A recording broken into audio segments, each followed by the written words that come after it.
প্রিয় দর্শক, আপনাদের সকলকে শুভেচ্ছা, সাদর আমন্ত্রণ। চ্যানেল আয়ের পর্দায় দেখছেন নিয়মিত আয়োজন ফ্রেশ প্রিমিয়াম টি তারকা কথন। দর্শক, তারকাদের আলাপচারিতায় আমাদের সেট সবসময় পরিপূর্ণ থাকে। মূলত আমরা কথা বলি সাহিত্যে বা শিল্পের বিভিন্ন অঙ্গন নিয়ে। একটি জায়গা জুড়ে থাকে আমাদের আলোচনার, সেটি হচ্ছে সিনেমা। কারণ সিনেমা কোটি দর্শকের কাছে খুব সহজে একটি বার্তা পৌঁছে দিতে পারে। আমরা যখন সিনেমা হলে যাই, কোন প্রত্যাশা থেকে যাই, কী ধরনের গল্প আমরা দেখতে চাই, সেটি কি হতে পারে প্রেমের গল্প, কিংবা কোনো অ্যাকশন সিনেমা, কিংবা হরর কিছু জনরা, অনেক কিছুই থাকতে পারে। তবে যখন আমরা নারীকেন্দ্রিক কোনো সিনেমার কথা শুনি, তখন কোথায় একটু আটকে উঠি যে নারীকেন্দ্রিক তো একই গল্প, একই ধরনের কথা, কেন জানতে হবে, কেন শুনতে হবে, কেনই বা দেখতে হবে? সেই ধারণাই বোধহয় আমাদের বদলানো উচিত। কারণ যখন একটা প্রেমের গল্প আমরা দেখি, প্রেমের তো নানা গুণ থাকে, রূপ থাকে, অঙ্গ থাকে, তা দেখে আমরা অভ্যস্ত। তাহলে নারী সংগ্রাম বা নারী কেন্দ্রিকতার নানা রূপ কেন থাকতে পারে না? সেই ধারণাটা নিয়েই মূলত আজকে আমাদের কথা হবে একটা সিনেমা নিয়ে, যার নাম বাড়ির নাম শাহানা। আজ এই কাজের সাথে যারা জড়িত আছেন সরাসরি, তারাই আছেন তারকা কথনের সেট আলো করে। চলুন শুরুতে তাদের সাথে আগে পরিচয় করে। আমাদের সাথে আছেন অভিনেত্রী কাজী রুমা, আমাদের সাথে আছেন অভিনেত্রী এবং সহচিত্র নাট্যকার আনান সিদ্দিকা, এবং আমাদের সাথে আছেন অভিনেত্রী কামরুন নাহার মুন্নি। তিনজনকে শুভেচ্ছা, শুভ দুপুর। Thank you. কেমন আছেন? ভালো আছি, খুব ভালো। আজ তো নারী শক্তিতে ভরপুর। নারী শক্তি এবং আমি নারী, আমি সব পারি, এমন একটা ধারণা আমাদের মধ্যে আসলে সব কিছুর আছে। কিন্তু এই সব কিছু পারার পেছনে একজন নারীর জীবনটা যে সহজ নয়, ক্ষেত্র বিশেষে, স্থান, কাল, পাত্র বিশেষে আমাদের সংগ্রামগুলো ভিন্ন। তার একটি সংগ্রাম তুলে ধরেছেন আপনারা বাড়ির নাম শাহানা এই চলচ্চিত্রের মধ্য দিয়ে। আমি শুরুতে একটু আমাদের এই স্টোরি যে মূল প্রোটাগনিস্ট ছিলেন আনান সিদ্দিকা, একটু শুনতে চাই, বাড়ির নাম শাহানা, কেন বাড়ির নাম শাহানা, কি নিয়ে এই গল্প? Thank you. প্রথমে আমি একটু বলতে চাই যে ওই যে বললেন না যে সংগ্রামের গল্প, শুধু এই শব্দটার জড়িয়েই হয়তো এই দ্বিধাগুলো তৈরি হয় যে নারী কেন্দ্রিক ছবি বা আমি কি দেখতে যাব ওই একই। আসলে শুধু সংগ্রাম না, আমাদের গল্পটা আসলে জয়ের গল্প। কিন্তু আমাদের গল্পটা কিন্তু আসলে ঘুরে দাঁড়াবার একটা মানুষের নিজেকে খুঁজে পাওয়ার গল্প। সেটা একটা নারী সেই মানুষটাকে তুলে ধরেছে, কিন্তু নারী হওয়ার আগেও তো সে মানুষ। তো ওই জায়গাটা থেকে আমি বলবো যে আসলে জয়ের গল্প, শুধু সংগ্রাম না। আমরা এইভাবে ভাবলেই হয়তো আমাদের মধ্যে ওই ব্যাপারগুলো আসে। আর নারী কেন্দ্রিক গল্প বলতে চাই না, একটা গল্প, আমরা কি বলি পুরুষ কেন্দ্রিক গল্প। বাড়ির নাম শাহানা, আপনি বলছিলেন নাম কেন বাড়ির নাম শাহানা। আমি ছোট্ট করে বলি যে লিসা গাজী, যিনি এই গল্পটা, যার শর্ট স্টোরির উপর ভিত্তি করে আমরা চিত্রনাট্যটা লিখেছেন এবং যিনি পরিচালনা করেছেন প্রযোজকও, লিসা আপা একবার একজন স্বনামধন্য কবির বাসায় যান তাকে ইন্টারভিউ করতে। ওই বাড়িটাতে যখন ঢুকার সময় দেখে যে বাড়ির বাইরে এরকম করে একটা নেম প্লেটে লেখা শাহানা বাড়ি। দেখেই ওর কাছে কেমন একটা অনুভূতি হয়, এবং ও যখন বাড়িটাতে ঢোকে, বড় ওই গ্রিলের বড় দরজার বড় একটা দরজার পেটে ছোট একটা দরজা, ওটা দিয়ে ও ঢুকেও একতলা একটা বাড়ি দেখে ওর ভেতরে মনে হয় এই বাড়ির ভেতরে গল্প আছে, গল্পের ভেতরেও গল্প আছে। তো ওর মাথার মধ্যে বসে যায়। তারপর যখন পরবর্তীকালে ওর শর্ট স্টোরিটা লেখে, তখন ওই নামটা লিসা আপা ব্যবহার করেন এবং আমরাও সেই নামটা রেখেছি। এবং আসলে গল্পটা দেখলে আপনারা বুঝতে পারবেন, একটা জিনিস বুঝাই যাচ্ছে যে এই বাড়িটা ইটসেলফ কিন্তু একটা খুব গুরুত্বপূর্ণ চরিত্র আমাদের সিনেমাতে। এবং এই গল্পের পেছনে আসলে সহচিত্র নাট্যকার হিসেবেও আপনি কাজ করেছেন, সেই জায়গা থেকেও একটা ভিন্ন অভিজ্ঞতা, অভিনয় করা এবং গল্পটা চিত্রনাট্য করা, সেই অভিজ্ঞতাটা কেমন ছিল? অভিজ্ঞতাটা খুবই ফুলফিলিং, খুবই অনেক একটা জায়গা শেখার, অনেক বড় একটা জায়গা, খুবই এক্সাইটিং, অনেক অ্যাংজাইটি কাজ করা ওরকম জায়গা। কারণ আমি কখনো এর আগে লিখিনি। লিসা আপা, যিনি একজন award winning novelist, award winning মঞ্চ নাটক লিখেছেন উনি, অভিনেত্রী, তো উনার সাথে কাজ, আর আমি কখনো কিছু লিখিনি। তো আমাকে যখন এই প্রস্তাবটা উনি দেয়, আমরা আসলে গল্প করতে করতেই 5টার মতো দৃশ্য লিখে ফেলি। তো ওই দৃশ্যগুলো যখন লিখে ফেলি তখন বলে, এই তুই কি লিখতে চাস আমার সাথে? তো ওই পুরো ব্যাপারটাই সবসময় আসলে গল্প বলতে চেয়েছি। আমার সাথে গল্প কথা বলতে বলতে নিশ্চয়ই বুঝতে পারছেন যে আমি খুব গপ্পিস ধরনের মানুষ, গল্প বলতে পছন্দ করি। বন্ধু মহলে আমার কি বলবো, আমি ফেমাস ফর ইট। খুব আনান মানে আমার আর রুমা আপার দেখা হবে, আমার মুনির দেখা হবে, গল্প হবে অনেক। তো যখন আমাকে এরকম একটা নিমন্ত্রণ দেন, আমি তো এই লোভ আমি সামলাতে পারিনি, আমি লুফে নিয়েছি এবং একটা অনেক বড় অপরচুনিটি, বিকজ আমার ফার্স্ট টাইম, আমি অ্যাক্টরও।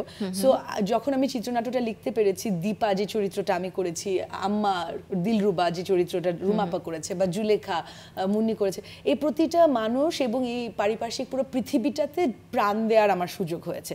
তো তখন আমি আমার চরিত্র এবং সবাইকে এত ভালো মতো বুঝতে পেরেছি যে এটা আমাকে খুব সাহায্য করেছে। যখন আমি অ্যাকচুয়ালি আমার রিহার্সালস করে সব করে যখন সিনেমার মানে ক্যামেরার সামনে যখন দাঁড়িয়েছি, আমি বলবো, আর অফকোর্স আমার অ্যামেজিং কো অ্যাক্টার্স, ওদের সিনেমা আসলে অ্যাক্টিং তো অ্যাক্টিং রিঅ্যাক্টিং, ওদের ছাড়া মানে আমি কল্পনাই করতে পারি না। আমি প্রথম তো কাজ করতে এসেছি, আমি কিচ্ছু জানি না, আমাকে মানে I am so grateful, the entire process made sense when এই মানুষগুলো যখন আবার একসাথে এসছে। আমরা বাকি দুজনের সাথে কথা বলতে চাই। কাজী রুমা, আননের এটা এক ধরনের বিনয়, ও খুব বিনীত একজন মানুষ। আমি ওকে প্রথম যখন দেখেছি, মেয়েটা এত এত উচ্ছল, এত আন্তরিক। আমি কিন্তু ওকে প্রথম দেখাই ওকে আমার অ্যাকসেপ্ট করতে বোধহয় 2 সেকেন্ডও লাগেনি। আমি সামনে বলছি না, আমি পেছনেও বলেছি, মেয়েটা এত এত ম্যাজিক্যাল, এত সুইট। তো তারপরে যেটা হয়েছে, ওকে আমার কখনো মনে হয়নি যে ও প্রথম কাজ করছে। এত ইনভলভ ছিল, এত আরও যেমন কি বলবো, অনেক কষ্ট সহিষ্ণু।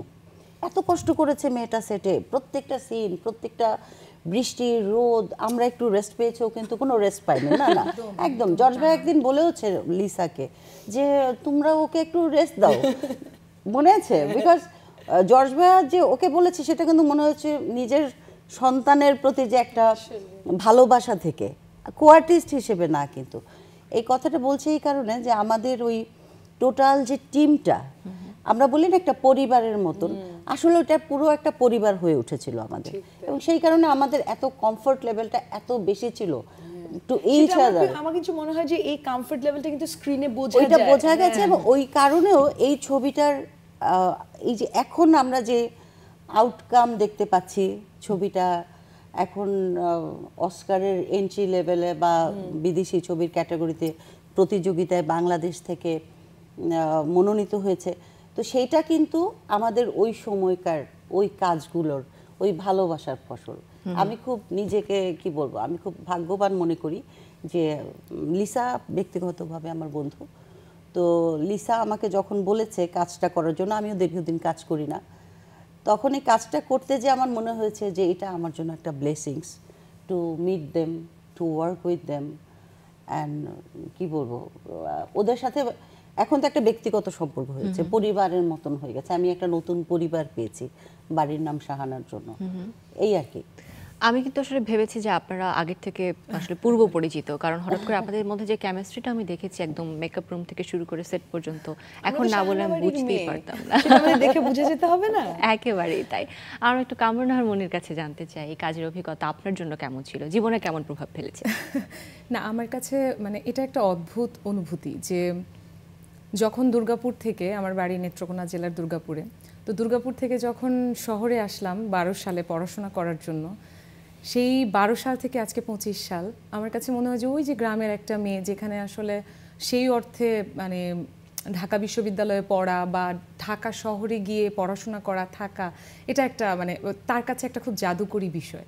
তো সেখান থেকে যখন শাহানা বাড়ির অডিশন করা এবং আমার এই টিমের সাথে পরিচয়, মানে আমি এটা না মানে আমি আপনারা জাস্ট দেখেন ওনারা দুজন আমার দিকে কিভাবে তাকিয়ে আছে। মানে আমি ভিডিওগুলো বাসায় গিয়ে দেখি বসে বসে, আমি না এত প্রাউড ফিল করে, মানে জাস্ট থাকে না যে অভিভাবকরা বাচ্চাদেরকে তুলে দিয়ে তারপর হচ্ছে খুব মুগ্ধ হয়ে প্রাউড ফিল করে তাকায় থাকে, মানে আমার শাহানা বাড়ির প্রত্যেকটা মানুষ হচ্ছে ওরকম। এবং আমি কাউকে চিনতাম না, মানে লিসা আপার সাথে মেইলে আমার কথা হয়েছে খানিকটা আগে, কিন্তু ওনাকে আমি দেখিনি কখনো। সেই সেটে গিয়েই দেখা বা রিহার্সালে দেখা, মানে আমার কাছে কখনোই মনে হয় নাই যে আমি একটা নতুন মানুষ এসেছি তাদের সাথে, বা হচ্ছে মানে রুমা আপা বা আনন আপা বা লিসা আপা নেই এখানে, বা নূপুর আপা, প্রত্যেকের সাথে বসা এবং প্রত্যেকের নিবেদন দেখা, আমি প্রত্যেকটা মানুষের কাছ থেকে শিখেছি। আমি সবসময় ওনাদেরকে এই কথাটা বলি যে আপনাদের সাথে যখন আমি বসি বা তোমার সাথে যখন আমি বসি, আমার কাছে মনে হয় যে আমি মানে কি রেখে কি নিব, এই মানুষটার কাছ থেকে কি আমি ধৈর্য নিব, ওই মানুষটার কাছ থেকে কি আমি বিনয় নিব, এই মানুষটার কাছ থেকে কি আমি কাজের প্রতি সততাটুকু নিব, নাকি আমার ডিরেক্টরের কাছ থেকে সেই শিল্পের প্রতি যে একটা তার দায়বদ্ধতা সেটা নিব, নাকি হচ্ছে গোটা শাহানাবাড়ির টিমের সমাজের প্রতি শিল্পী হিসেবে মানুষ হিসেবে যে দায়বদ্ধতা সেইটুকু নেব। আমি আসলে মানে এই জার্নির কথা যখন বলতে যাব আমার মনে হয় যে এটা অত অল্প কথায় আমি বলতে পারবো না। শুধু এই উপলব্ধিটুকু আমার রেখে যেতে পারি আমার কাছ থেকে যে আমি খুব বেশি মানে সবসময় বিশ্বাস করি যে যেটা আমার সেটা আমার কাছে আসবেই, আজকে কালকে পরশু। শাহানাবাড়ি আমার কাছে আসার কথা ছিল, এই মানুষগুলো আমার হওয়ার কথা ছিল, সেটাই হয়েছে। একদম।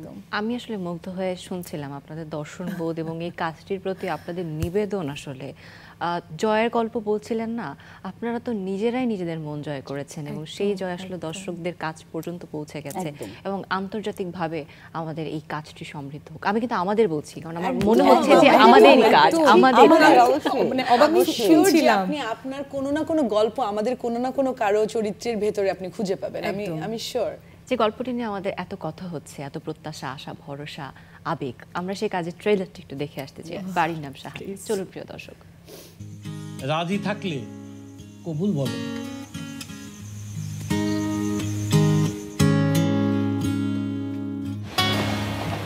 আমার স্বামী কি আসছেন? আমি তোমার স্বামী। এই মায়ার চারিদিকে পানি, চতুর্দিকে পানি,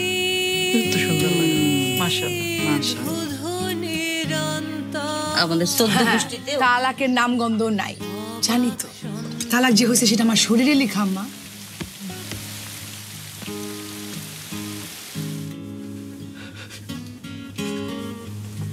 ডুবন ভাষণ জগৎ তরি পরের ধর রহমান বাড়ির মেয়েদের দিকে কেউ কোনোদিন আঙুল তুলতে পারে নাই, কিন্তু তোর জন্য পারছে। আমার মাথা যে জিন্দা আছে এটা বলে নামাইব।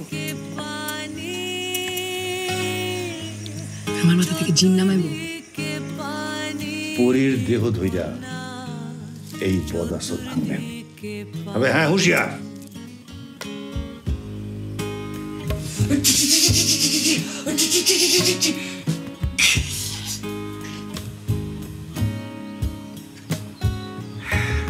আপনার স্বভাব পাল্টালো। মানে কি? মানে হলো আপনি সমুদ্রে ঝাঁপ দিয়ে দেন, তারপরে কিভাবে একদিন আপনি পারও হয়েছে।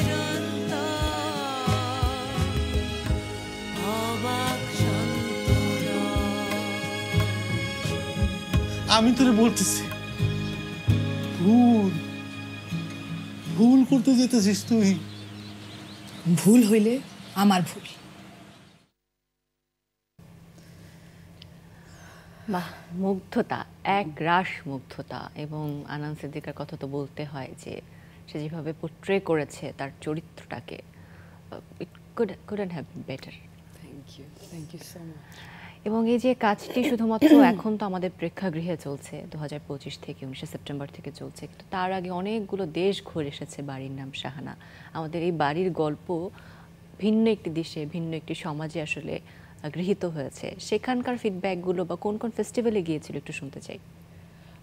অনেকগুলো ফেস্টিভ্যালে গিয়েছে, আই থিঙ্ক কয়টা টোটাল আমি বলতে পারছি না, যতদূর আমার মনে পড়ে 18টা। মুম্বাই ফিল্ম ফেস্টিভ্যাল দিয়ে প্রিমিয়ার হয়েছে, তারপর London BFI international, London BFI Indian international film festival, ওখানে গিয়েছে, তারপর শিকাগো গিয়েছে, ফ্রান্সে গিয়েছে, চায়না, অনেকগুলো ফেস্টিভ্যাল ঘুরেছে। লিসা আপার অনেকগুলো ফেস্টিভ্যালে যাওয়া হয়েছে। আমার আসলে শুধু একটা ফেস্টিভ্যালে যাওয়া হয়েছিল, মুম্বাই ফিল্ম ফেস্টিভ্যাল, যেখানে প্রিমিয়ার হয়েছিল। রুমাপারও যাওয়ার কথা ছিল, যেতে পারেননি আসলে, ওনার কিছু আনঅ্যাভয়েডেবল সার্কামস্টান্সেসের জন্য। বাট আমি যে একটা ফেস্টিভ্যালে গিয়েছি সেখানে 5টা স্ক্রিনিং হয়েছিল আমার মনে আছে, এবং প্রত্যেকটা স্ক্রিনিংয়ে অলমোস্ট হাউসফুল ছিল।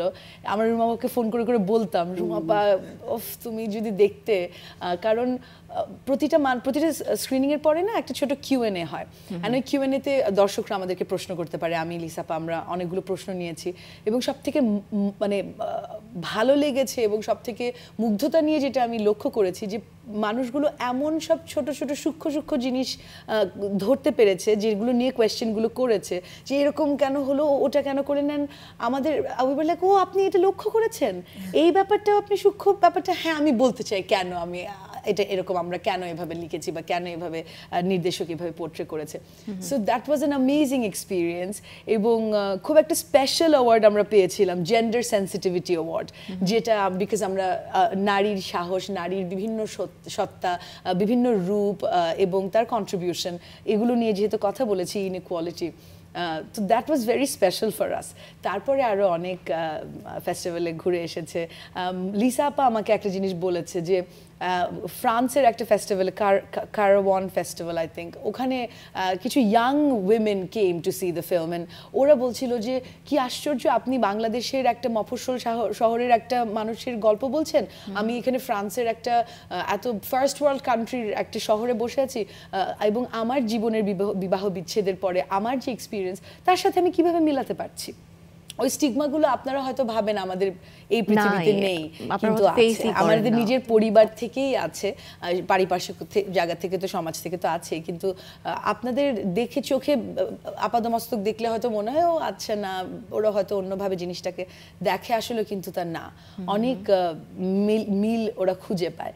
আর প্লাস যেহেতু বিবাহ বিচ্ছেদ নিয়েও গল্পটা, কিন্তু তার বাইরেও আসলে আরো অনেক রকমের রূপ দেখা গেছে কিন্তু মানুষের, এবং অনেক রকমের প্রতিকূলতা, এবং সেগুলোকে উতরে কিভাবে এই প্রতিটা ক্যারেক্টার আসলে ঘুরে দাঁড়ালো, তাদের জীবনগুলোকে কিভাবে তারা নতুন করে স্বপ্ন দেখার জন্য অনুপ্রাণিত হলো। কারণ কোনো একটা পরিবারের গল্প যখন আপনি বলেন, বা কোনো একটা মানুষের, তার জীবনে কিন্তু তার বাবা থাকে, তার বাসায় যে কাজ করে সেই মেয়েটা থাকে, কিংবা তার শিক্ষক থাকে, তার বন্ধু থাকে, তার মা থাকে, নানান রকমের যে সম্পর্কের সাথে যে সে কোনোভাবে যুক্ত, সেই সম্পর্কগুলোও কিন্তু এখানে মানে এই চরিত্রটাকে দাঁড় করানোর জন্য লাগে। তো শাহানাবাড়ির মধ্যে আপনি প্রত্যেকটা চরিত্রকে যখন দেখবেন যে তাদেরও আলাদা আলাদা লেয়ার আছে। কোনো একটা চরিত্রকে মানে শুধুমাত্র সাদা কালো এভাবে করে চেষ্টা করছি ওয়ান ডাইমেনশনাল না রাখতে, হ্যাঁ, বিকজ আসলে মানুষ তো ওয়ান ডাইমেনশনাল বলতে চাই, সেটা হচ্ছে 90-এর দশকে আমি একটি মফস্বল শহরে বড় হয়েছি। আমার জন্ম এবং বড় হওয়া মফস্বল শহরে। আমি যখন এই মুভিতে কাজ করতে গেছি এবং কাজ করার সময় পরে যখন এডিটিংয়ে বা ছবিগুলো দেখেছি, আমার এত মনে হচ্ছিল আমি বোধহয় আমার সেই শহরটা, আমার বাড়ির ওই গলিটা দেখছি, যেখানে অন্য বাড়িতে একটু ঝগড়া লাগলে জানলা দিয়ে তাকিয়ে না না সত্যি। আবার ধরো অনেক জায়গায় ছিল ওই যে তান্ত্রিক, এরকম কিছু বেশ কিছু তান্ত্রিক বাড়িতে আসতো, আবার হুজুর বলে অনেকে, কিছু এইরকম কিছু ফকির টাইপের কিছু মানুষ আসতো, যাদেরকে দেখলে আম্মা তাড়াতাড়ি করে টাকা বা চাউল পাঠিয়ে দিত, যাতে কারণ ও আবার কোনো একটা ভেতর কোনো ঝামেলা না করে, একটা তাবিজ গুজে না যায়, এরকম ভাবনাগুলো কিন্তু ওই সময়টায় ছিল। আবার একটা জায়গা আছে যে আনান বাসা থেকে বেরোচ্ছে, পাড়ার একটা খুব অতি উৎসাহী ছেলে, ও তাড়াতাড়ি করে রিক্সা ডেকে দেয়। এটা কিন্তু মফস্বল শহরে এত কমন, এবং আমরা ছোটবেলায় এগুলো এত দেখেছি। আমার ওই ডিটেইলিংগুলো মানে ছবির গল্প বা ছবির যে ভাবনা, সেটার জন্য তো এই বিশেষ ব্যক্তিগণ আছেন বলার জন্য। আমার এই ডিটেইলিংগুলো এত ভালো লেগেছে, এত সূক্ষ্ম ছিল। আর সবচেয়ে মজার আমার মনে হয় না লিসা মফস্বলে বড় হয়েছে। হ্যাঁ, লিসা কিন্তু মানে বিভিন্ন শহরে বড় হয়েছে, কিন্তু ওনা এই ডিটেইলিংগুলো খুব সুন্দর তুলে এনেছে। ছবিটা দেখলে মনে হয় যে একদম সেই 90-এর সেই একটা চিত্রায়ন, 90-এর একটা মানুষের থাকে একটা এনভায়রনমেন্ট, ওই এনভায়রনমেন্টের কিন্তু গল্পটা, সেই গল্পটা কিন্তু এখন এই 2025 এসেও অনেক মানুষের সাথে রিলেট করে। এইটাই হচ্ছে এই ছবিটার ম্যাজিক, আমার ব্যক্তিগত মতামত আর কি। এবং আমার যতটুকু মনে হলো যে আসলে সিনেমাটা পয়েন্ট অফ ভিউ দেখিয়েছে আমাদেরকে। পয়েন্ট অফ ভিউ একটা মফস্বলের মেয়ে বা পয়েন্ট অফ ভিউটা কেমন হতে পারে, একটা পাড়ার প্রতিবেশী কেমন রিয়্যাক্ট করছে, তার মা কেমন রিয়্যাক্ট করছে, পাড়ার যে ছেলেটা রিক্সা ডেকে দিচ্ছে সে কেমন রিয়্যাক্ট করছে, সেই জায়গা থেকে একটা সময়ে আমার চরিত্রটা বলেও যে পৃথিবী কি একভাবে দেখবার জিনিস, একরকম করে দেখার জিনিস আসলে না আমাদের। এবং ইন আ ওয়ে আমি বলতে চাই যে দৃষ্টিকোণই কিন্তু বাস্তব। আমার দৃষ্টিকোণ যা, আমি যেভাবে পৃথিবীটা দেখি, এটা কিন্তু আমার বাস্তবতা। তো দৃষ্টিকোণ ব্যাপারটা খুবই গুরুত্বপূর্ণ এর জন্য। ওকে, সো এই যে একটা সিনেমা সকলকে এক করেছে এবং সিনেমা নিয়ে প্রত্যাশাও নিশ্চয়ই আপনাদের কাছে ছিল, সিনেমাটা কাজ করার পর যখন ফুল নিজেরা দেখেছেন কাজটি দেখার পর নিজেরা নিজেদের প্রতি ফিডব্যাক কেমন ছিল? বলো না রুমাপা।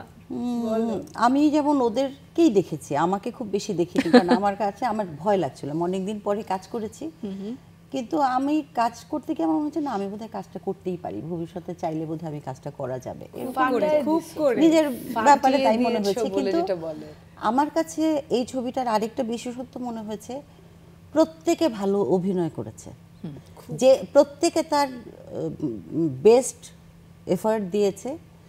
Even the cameraman, even the sound recordist, even the production boy, director, মানে ইভেন ওই যে সেট ডিজাইনার শিহাব, এত ভালো ভালো কস্টিউম ডিজাইনার।